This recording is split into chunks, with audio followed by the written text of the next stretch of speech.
नमस्कार। आज हम कक्षा 7 रुचिरा भाग 2 के तीसरे पाठ स्वावलंबन के विषय में चर्चा करेंगे। इस पाठ में संख्यावाचक शब्द, तत् शब्द, एतत् शब्द व समय सूचक शब्दों के विषय में बताया गया है। प्रस्तुत है पाठ स्वावलंबन। स्वावलंबन का अर्थ है आत्मनिर्भरता। आइए पढ़ते हैं पाठ स्वावलंबन। कृष्णमूर्ति ही श्रीकंठश्च मित्रे आस्ताम्।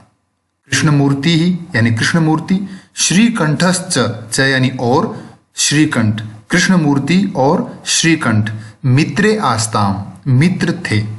श्रीकंठस्य पिता, श्रीकंठ के पिता समृद्धः आसीत्। समृद्धः अर्थात धनी यानी अमीर।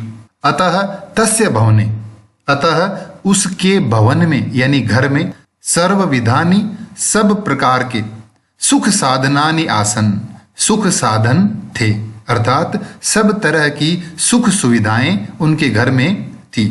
तस्मिन् विशाले भवने, उस विशाल भवन में, अर्थात श्रीकंठ के विशाल भवन में ४४ स्तंभाः आसन। ४४ अर्थात 40, स्तंभाः अर्थात खंभे, आसन यानी थे। तस्य उसके 18 प्रकोष्ठेषु, 18 अर्थात 18 प्रकोष्ठेषु यानी कमरों में, 50 गवाक्षाः 50 खिड़कियां थी, ४४ द्वाराणि 44 दरवाजे, 38 विद्युत व्यजनानि च आसन। 38 अर्थात 36 विद्युत व्यजनानि यानी बिजली के पंखे, आसन यानी थे। तत्र वहां 10 सेवकाः निरंतरम कार्यम कुर्वन्ति स्म। वहां 10 सेवक अर्थात नौकर निरंतर कार्य करते थे, अर्थात हमेशा काम करते थे। परम कृष्णमूर्तेः माता पिता च, लेकिन कृष्ण मूर्ति के माता और पिता निर्धनौ निर्धन थे। कृषक दंपति और किसान पति पत्नी थे, यानी कृष्ण मूर्ति के माता पिता निर्धन थे और वे दोनों किसान थे। तस्य गृहम, उसका घर, आडंबर विहीनम अर्थात बिना तड़क भड़क वाला यानी एकदम सामान्य, साधारणंच और साधारण, आसीत यानी था। ये इस गद्यांश से संबंधित सभी कठिन शब्दार्थ। एकदा श्रीकंठः तेन सह, एक बार श्रीकंठ, तेन सह यानी उसके साथ, किसके साथ? कृष्ण मूर्ति के साथ। प्रातः 9 वादने, सुबह 9 बजे, तस्य गृहम अगच्छत, उसके घर गया। एक बार श्रीकंठ कृष्ण मूर्ति के साथ सुबह 9 बजे उसके घर गया। तत्र वहां कृष्ण मूर्ति यानी कृष्ण मूर्ति ने, तस्य माता पिता च और उसके माता पिता ने, स्वशक्त्या अपनी शक्ति के अनुसार, अपने सामर्थ्य के अनुसार, श्रीकंठस्य श्रीकंठ का आतिथ्यम अकुर्वन्। आतिथ्यम अर्थात अतिथि सत्कार यानी आव भगत, अकुर्वन यानी किया।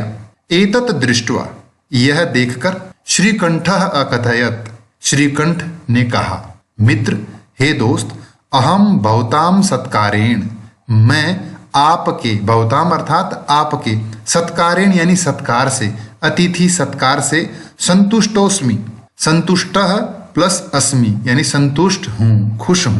केवलम इदम एव मम दुखम, केवल इदम एव, इदम प्लस एव अर्थात यह ही यानी यही, मम दुखम मेरा दुख है, मुझे केवल इस बात का दुख है, यत की तव गृहे तुम्हारे घर, एकोपि भृत्यः नास्ति, एकोपि अर्थात एकः प्लस अपि यानी एक भी, भृत्यः नास्ति नौकर नहीं है, मम सत्काराय मेरे सत्कार के लिए, भवताम बहु कष्टम जातम, भवताम यानी आप लोगों को, बहु यानी अत्यधिक, कष्टम जातम यानी दुख हुआ, कष्ट हुआ। मम गृहे तु मेरे घर में तो, बहवः कर्म कराः सन्ति, बहवः अर्थात अनेक, कर्म कराः यानी काम करने वाले, सन्ति यानी हैं। तदा कृष्ण मूर्ति ही अवदत्, तब कृष्ण मूर्ति बोला, मित्र, हे दोस्त, ममापि 8 कर्म कराः सन्ति, ममापि, मम प्लस अपि यानी मेरे भी, 8 कर्म कराः सन्ति, 8 यानी 8 कर्म करह यानी काम करने वाले, संति यानी हैं। वे कौन कौन हैं? ते च वे हैं, द्वौ पादौ दो पैर, द्वौ हस्तौ दो हाथ, द्वे नेत्रे दो आंखें, द्वे श्रोत्रे इति और दो कान। मेरे 8 सहायक, 8 काम करने वाले कौन कौन हैं? मेरे 2 पैर, 2 हाथ, 2 आंखें और 2 कान। यहाँ ध्यान देने योग्य बात है, पादः और हस्तः ये 2 शब्द पुल्लिंग हैं, अतः इनके शब्द रूप राम शब्द की तरह चलेंगे। जैसे रामः रामौ रामः, तो हस्तः हस्तौ हस्ताः। नेत्र और श्रोत्र शब्द नपुंसक लिंग है, अतः इनके शब्द रूप फल की तरह चलेंगे। फलम फले फलानि, नेत्रम नेत्रे नेत्राणि। तो कृष्ण मूर्ति ने अपने 8 सहायकों के विषय में बताया कि ये नीचे दिए गए ये 8 मेरे सहायक हैं। ये इस गद्यांश से संबंधित सभी कठिन शब्दार्थ। एते प्रतिक्षणम, एते यानी ये सब। कौन ये सब? ये 8 सहायक, 2 पैर, 2 हाथ, 2 आंखें और 2 कान। ये सब सहायक प्रतिक्षणम यानी प्रतिक्षण, हर पल, हमेशा। मम सहायका, मेरे सहायक हैं, मेरी सहायता करते हैं। किंतु लेकिन तव भृत्या, तुम्हारे नौकर, सदैव हमेशा, सर्वत्र हर जगह, च यानी और, उपस्थिता भवितुम न शक्नुवन्ति, उपस्थित नहीं हो सकते, अर्थात हर समय हर जगह वे तुम्हारे सेवक तुम्हारे साथ नहीं रह सकते। त्वम तु, तुम तो, स्वकार्याय अपने कार्य के लिए, अपना काम करने के लिए, भृत्याधीनः, भृत्य प्लस अधीनः अर्थात नौकरों के भरोसे हो।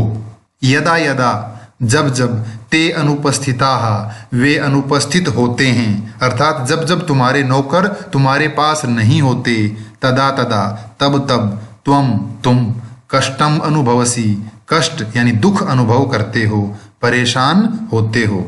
स्वावलंबने तु सर्वदा सुखमेव, स्वावलंबने अर्थात अपना कार्य खुद करने में, तू यानी तो, सर्वदा हमेशा, सुखमेव सुख ही सुख है। न कदापि कष्टम भवति, न कदापि कभी भी कष्ट न भवति यानी नहीं होता है। श्रीकंठ अवदत्, श्रीकंठ बोला, मित्र हे दोस्त, तव वचनानि श्रुत्वा, तव यानी तुम्हारी, वचनानि यानी बातें, श्रुत्वा अर्थात सुनकर, मम मनसी मेरे मन में, महती प्रसन्नता जाता, महती अर्थात अत्यधिक, प्रसन्नता यानी खुशी, जाता यानी हुई। आपकी बातें सुनकर मेरे मन में बहुत खुशी हुई। अधुना अब, अहम अपि, अहम प्लस अपि मैं भी, स्वकार्याणि अपने कार्य, अपने काम, स्वमेव खुद ही, कर्तुम इच्छामि करना चाहता हूँ, अर्थात आज से मैं भी अपने कार्य खुद करूँगा। भवतु चलो। सार्ध द्वादश वादनम इदम, सार्ध अर्थात आधा, द्वादश यानी 12, वादनम यानी बजे, इदम यानी यह, इस समय, द्वादश यानी 12, सार्ध यानी आधा, 12 और आधा 12:30, वादनम यानी बजे, इस समय 12:30 बज गए हैं। सांप्रतम अब, गृहम चलामी मैं मेरे घर जाता हूँ। ये इस गद्यांश से संबंधित कठिन शब्दार्थ। धन्यवाद।